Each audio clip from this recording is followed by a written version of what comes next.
Hi,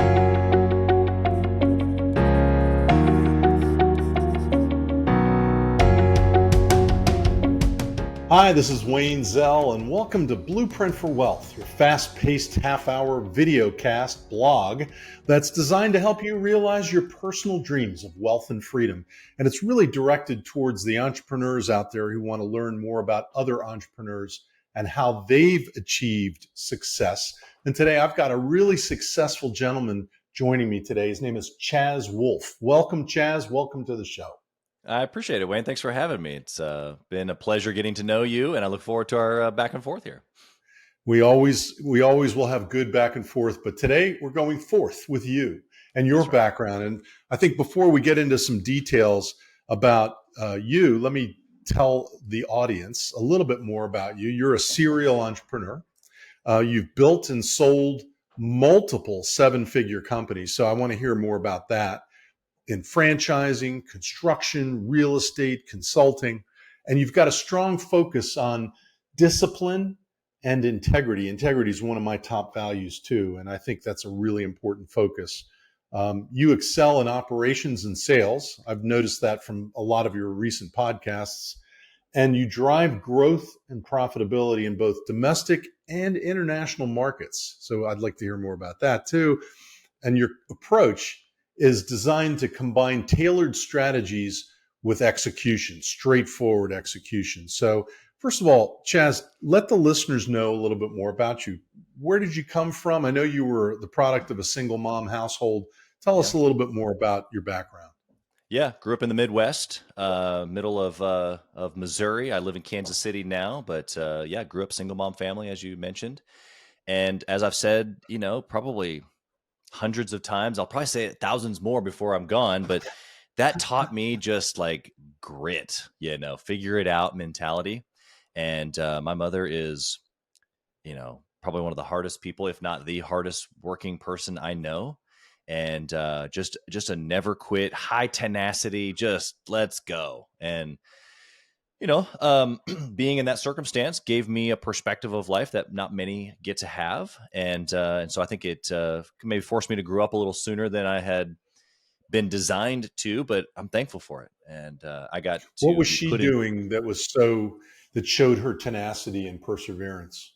Yeah, well, I mean, the easy one is working 2-3 jobs. I mean, she still does it to this day. I think a lot of business owners kind of wear that chip on their shoulder that no one can outwork me. But I also think that there's a lot of folks on our teams, including, my mom is not on my team, but she is an employee of a large company and an executive assistant, basically, to a pretty large CEO, and she runs the gamut. Like, I mean, early, late, and it's just a huge commitment, to that. And she ran an apartment complex for me for years.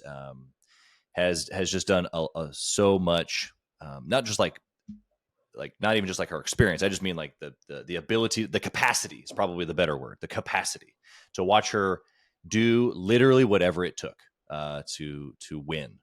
And winning as a single mom is tough because guess what? There just was less support, less help. I mean, I have 4 kids of my own now. I'm married for 16 years. We've got 4 kids under the age of 10. And I often scratch my head, and go, I literally don't even know how she did it, Wayne, So when I think of that, that's what I think of my upbringing. Like it gave me a perspective. That is amazing. My wife and I have been married 34 years and, we have 4 kids. They're all much older, but I don't know how she did what she did because I was always working. And then she was always working too. So she was working, I was working, and then she was raising 4 kids. I give credit to your mom and I give credit to your wife for doing the amazing things that they do. Tell us a little bit about the 7-figure businesses that you've been able to grow and sell before we dig into the things that you're doing today. Yeah. Edible Arrangements is a franchise system that I started with. Bought my first location when I was 24, turning 25. Yeah, sure. Yeah. Pretty household name at this point. 25 years or so in business, and so I went from owning my first one. I just turned 25, and 4 years later, I had 7 locations in 3 states, and it was a whirlwind of growth. I was just talking to somebody the other day, and I think I had used 4 or 5 different banks to help in that growth process. Being 25, it's not like I had millions of dollars. And so I Yeah. scrounged up my initial savings, and along the way had borrowed a little bit of money from some family, but SBA loans, equipment loans, like I just bootstrapped all that together. And I've exited 5 of the 7, and Okay. still own 2 in Wichita, Kansas, and Pensacola, Florida, and got great teams there, and pretty hands off at this point, being 13 years in now. But I've also been in, like I said, real estate. Just sold an apartment complex just a month and a half ago. That was another 7-figure deal there. And so anyway, just lots of different opportunities. I love the creativity of doing different things. Gathering the Kings as the mastermind community that you mentioned a few minutes ago is really my kind of like my life's work, my main focus now. I'm probably more so trying to get rid of things so that I can focus more on that. But I do like the creativity of kind of dabbling in multiple projects. Keeps me interested. How did you go about gathering the Kings? Well, I had been a part of some groups, what I would say group coaching, and I got a ton of value from Okay. that. But it's not a mastermind, and I think that there are a lot of people who call their group a mastermind, and that's okay. It's just the wrong word. A mastermind, defined by Napoleon Hill in Chapter 10 of Think and Grow Rich, is 2 or more minds working in harmony together unto the achievement of something very, very specific. And it's agitation of thought. It's this room of things flowing back and forth and creating something that didn't exist with the single parts by themselves. And so I had not seen that done well. And so I just said, okay. I remember exactly where I was. I went over to my whiteboard and I was like, okay, I got a clean slate here. How would I create a real mastermind? And how often would we get together, and what would be virtual, what would be in person, and who's going to be in the room, and what kind of entrepreneur is there? And so what we have now, 3 years in, is a very solid group of down to earth, family oriented, entrepreneurs that just want to win in all areas. We that definite chief aim, that singular focus that we have as a group, is to live the exceptional life. I've defined that as winning in all areas. To me, very much how you described your history with, even with your wife. Like my wife tells a story of early on in our entrepreneur journey of being a single mom, not because we were divorced, but because I was an entrepreneur and she was mom. And so she describes Right. that as being a single mom because I was all in on one dimension of kingship. And was I even a real king at that time? It would be a better question that I would ask myself.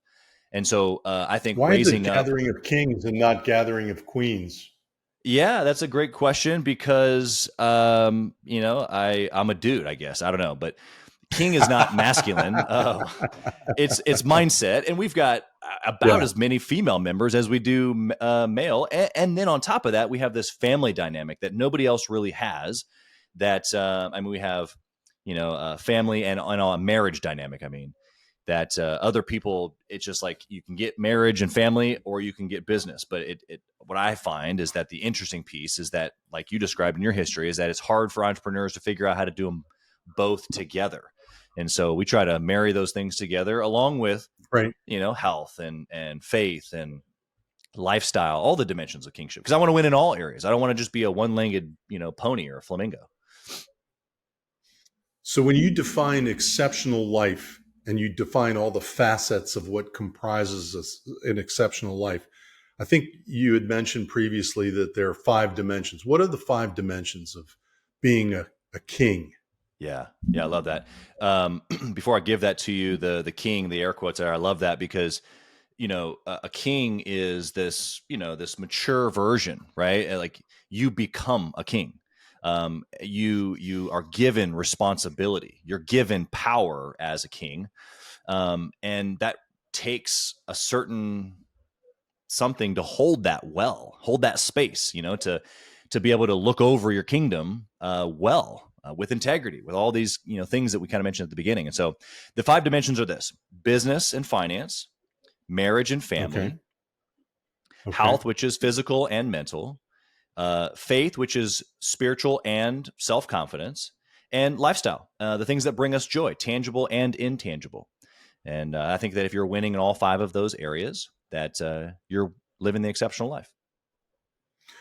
When you were running your businesses, it sounds like you were running those businesses. Your wife was taking care of the kids, raising a family, Yeah. working hard doing that. By the way, because I know Yeah. how hard it is. But you had mentioned to me that you felt isolated in business, Yeah. and somehow that led to the concept of gathering of the kings. So, Yeah. explain a little bit more about that for us. Yeah, entrepreneurial isolation is real. We've all experienced it. The Yeah. word isolation, if it's like, do I feel that way? But as soon as I say something like, you're the guy or the gal, right? Like, who do you go to get your cup full? What group Okay. of people do you have around you that are at your level or above? What I find often is not often, 98% is that as entrepreneurs, especially entrepreneurs, is that we've got our team, we've got the community, we've got our family, and we're the guy or the girl. And that we're always pouring out, always pouring out. And that's how we're designed. And that's okay. There's beauty in that. That's what we're made to do. But you're also made to be part of a community that can fill up the cup. And not to replace an individual coach, because that's not what we do. We have partnerships with executive coaches. We've got one that we have a strategic partnership with that is just incredible. And if our members say, hey, I need one-on-one attention, it's like, great, go there. But as a community, Okay. as a mastermind, as agitation of thought, as a place where you can come in a room where it's like, whoa, the energy and frequency of this room is freaking winners.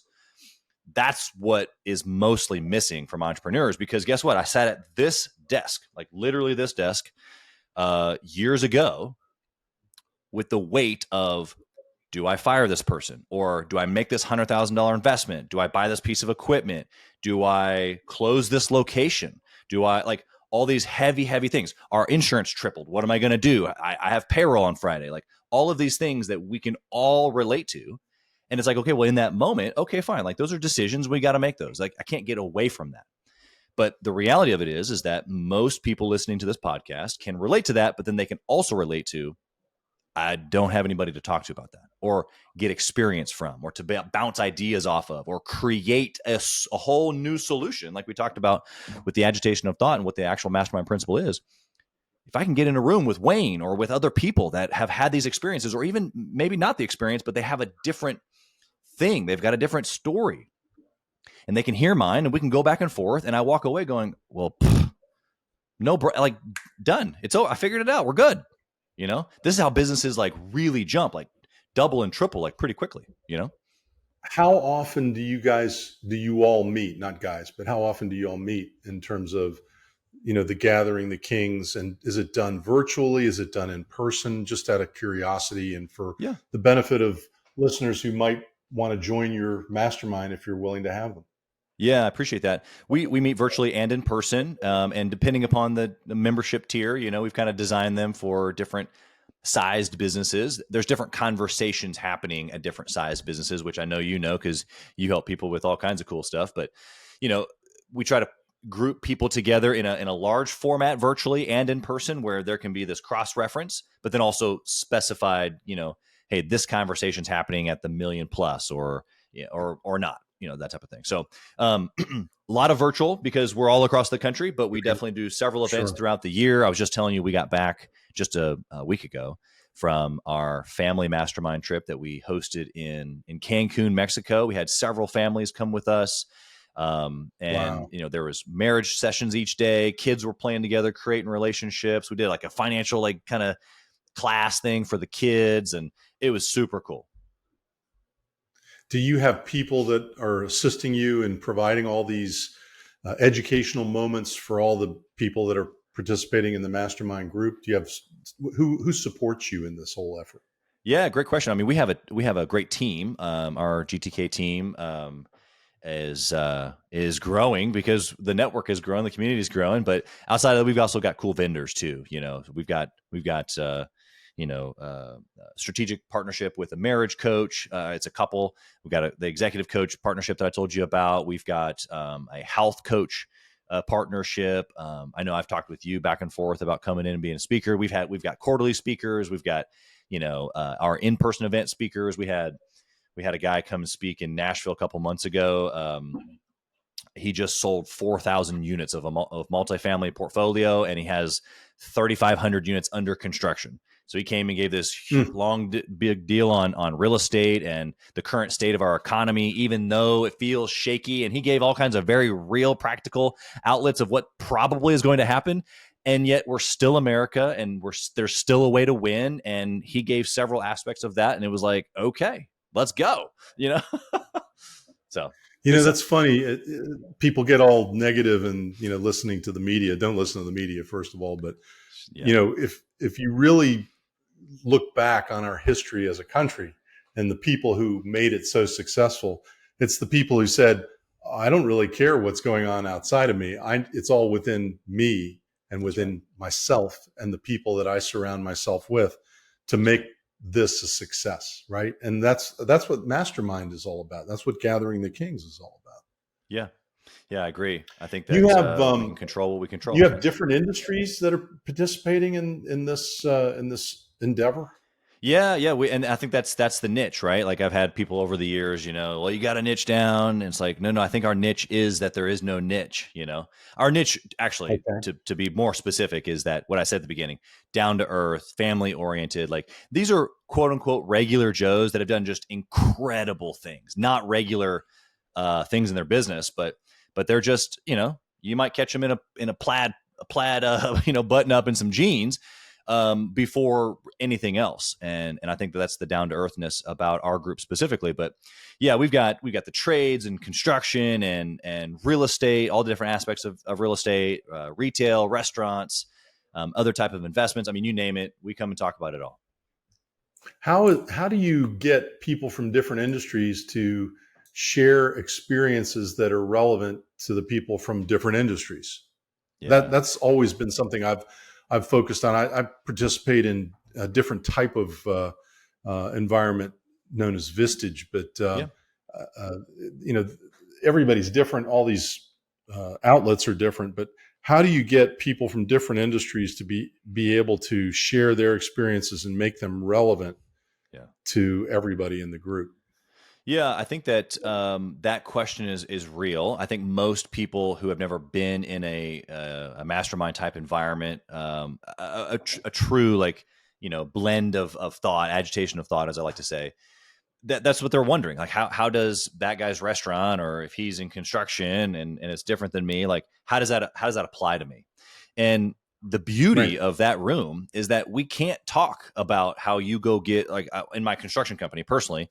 We're not going to talk about how I go get a new addition, a new $250,000 addition, because you as a restaurant owner have no idea how to do that, right? Like how you generate leads is different, but we can talk about generating leads. We can talk about strategy. We can talk about exit plans like you. We can talk about hiring and building teams. Like the up here, it forces the conversation up to problem solving and higher level or lever solutions to your business, because at the end of the day, what is a business? Well, you have a product or service, you have a thing, have a widget that you sell. You have to have a team to be able to do it. And so there's elements of building a product or service, and there's elements of building a team and hiring that, if done properly, you create real freedom for yourself as an entrepreneur. So that's what we talk about. Is there one group or multiple groups? One group. And different dynamics of how we meet.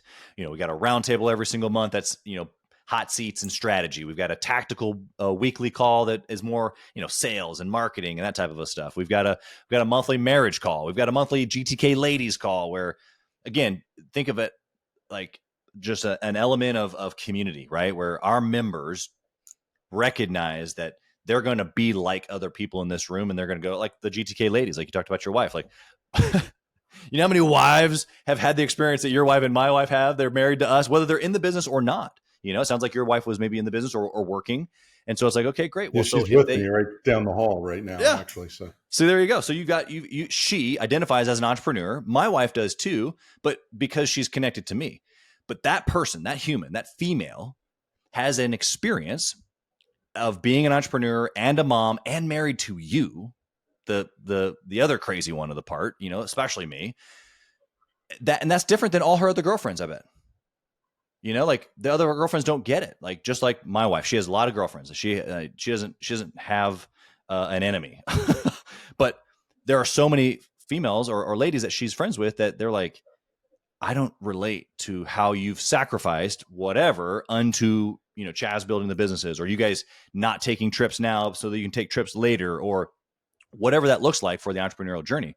But in that space specifically, as a lady who's an entrepreneur and a mom and a wife and all these different dynamics, it's like, oh, we can, there's things here that we've all are going through. And it's like, oh, well, what do you do? What do you, and then now we have the mastermind principle again. Is there a point when the mastermind group gets so big that you've got to start to separate it into separate groups? Yeah, it's a good question. I think that there's magic in vulnerability. And so you can't have a group so big that there's not the ability to share vulnerably. And so, Right. but there's also power and inspiration in being able to see things that you can't see beyond a group of 8 to 12. I can go to my group of 8 to 12 and that's cool. But like the more that my mind sees, the more that I recognize is possible. And so, you could supplement that. If you have a small group of 8 to 12, you could go to a big conference or something, but we just try to do both. We've got elements where, like for our roundtables, for example, is that we're going to meet on a monthly basis and there's a huge Zoom room and you're like, whoa, look at all these people. But then we break out into Zoom rooms to do the actual hot seats for those 8 to 12, where people can share vulnerably and you can see the names on the screen and you recognize who they are and you're building relationships, all the community aspects. Yeah, I like the Zoom room, the breakout room concept. I've used that many times and I've been involved in that. And I think it really does work.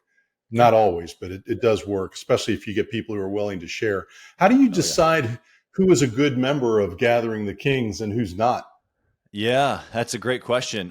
We're pretty good at that. Not perfect by any means at all, but it takes intentionality, right? I mean, just like with anything, we all have clients of our business or the best avatar.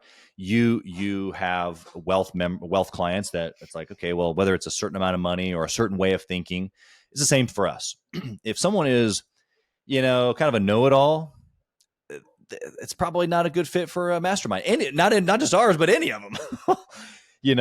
There's got to be an open-mindedness. Why is that? Why is that? Well, if they think they know it all, then why are you here, right? Right. Well, you're here to be able to tell other people how to do it, and you should just go start a coaching company or something. I don't know what to tell you. It's great that people want to share, and I think that's the element of the mastermind. It's a give and a take, right? It's a give and a take. It's a recognition that I'm grateful for where I'm at, and I've had some success, and I've done a pretty good job of putting people at the table that have also had success. And so I'm not the guru in the room. It's where we've all just got our own little story, and it's like, okay, cool. Like I now can leverage that person and their networks and their experience. I don't have to go live their experience or have their specific business or have their specific network. I just know them. Now that's the power, Napoleon Hill goes over this in depth, in Think and Grow Rich and Master Key to Riches. And so I think that answers your question, but we're looking for people that are Napoleon Hill fan, I take it. Just a smidge, just a smidge. So as an exit planner, I always have to ask this question of everybody that comes on the show. And my question for you is, you're a young guy, but what's your exit plan for Gathering the Kings? And great question. That was a question that I asked myself as we set up the business at the beginning. And it's good job. Yeah, I appreciate that. I even at a younger age, when I was setting up the individual locations for Edible, I knew at some point I would probably sell them. And so there was a structure that I set up originally so that I could do that. With Gathering the Kings, it's my life work. I don't see myself exiting from a perspective of selling. I see us morphing into whatever is relevant for helping entrepreneurs live the exceptional life in 2024, in 2034, in 2044, in 2054, until I'm maybe no longer relevant. maybe other members have picked it up from there. Maybe my kids take it over. I'm big on legacy, but that doesn't necessarily mean they have to run Gathering the Kings. It's my job, in my opinion, to create something so big that the expertise or the skill sets or the desires of my children and grandchildren fit inside of it, and we can do it all together. And if that looks like Gathering the Kings, great. At some point, Gathering the Kings will run its course. I don't know what that looks like exactly. It's not really a, like I would probably buy another mastermind community, but I don't know how many people would do that. Gathering the princes. Yeah, there you go. Princesses. That's right. Yeah, we got GTK kids, and right? Dukes and lords and ladies and all the other things that relate to kings. But that's pretty interesting.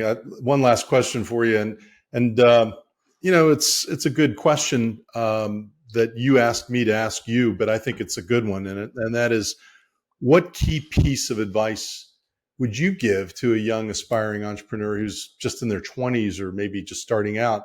What's the single most important thing that they should focus on?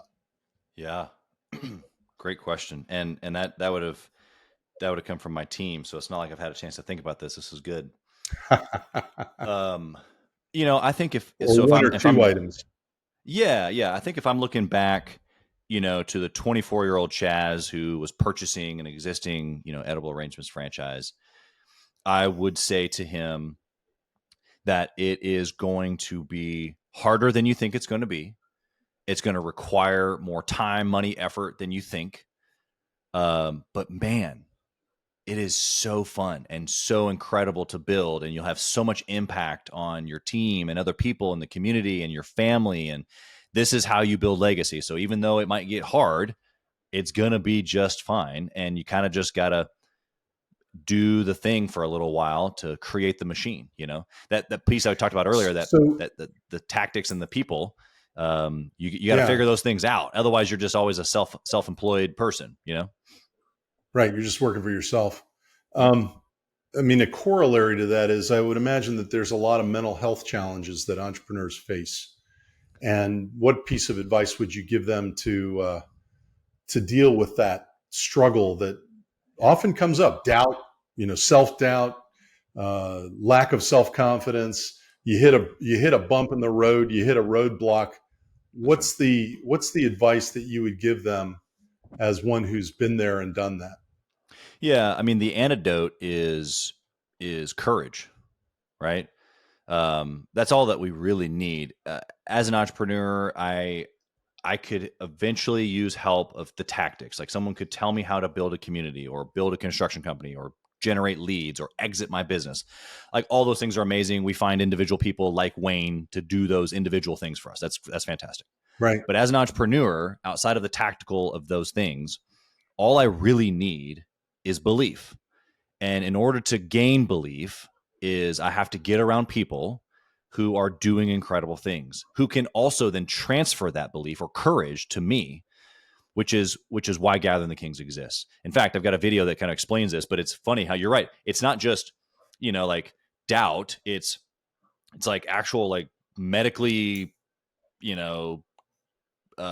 conditions, of how stressed we get basically, and what that leads to, all the way down to even suicide.